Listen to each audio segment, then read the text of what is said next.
In today's video, I'm wanting to teach you how to share Steam library with friends. If you want to let other people access eligible games from your Steam library, Steam makes that possible through its family feature.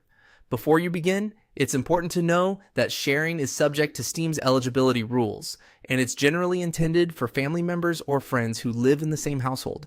Also, not every game may be shareable, so keep that in mind as you go through the setup. To get started, open Steam on your computer. Once Steam is open, look at the top left area of the window and click Steam, then choose Settings. This is where you'll find the main account and feature controls, including the options related to library sharing and family access. After the settings window opens, find and select Family from the menu. This section is where Steam manages family-related sharing options. If you've never used this feature before, this is the area where you'll begin setting everything up. Next, you'll need to create a Steam family or join an existing one. If you're starting from scratch, choose the option to create a new family group. If someone in your household has already created one, you can instead join that existing family.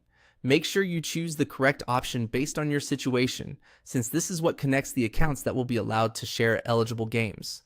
Once your Steam family is set up, the next step is to invite the family members or friends you want to share with, as long as they meet Steam's household and eligibility requirements. Send the invitation through the Steam and wait for them to accept it. After they accept, Steam will automatically make eligible games from your library available to them. This automatic access is one of the most convenient parts of the process because you don't have to manually select each game one by one. Steam handles that for you based on what can be shared. If someone doesn't see a game, it may simply be a title that isn't eligible under Steam's rules. A good tip here is to make sure everyone is signed into the correct Steam account and has fully accepted the family invitation. If the shared library doesn't appear right away, give Steam a moment to update. Then check the family section again. And that's all it takes to share your Steam library. Open Steam, go to Settings, select Family, create or join a Steam family, and invite eligible members of your household. Once they accept, shared access to eligible games happens automatically.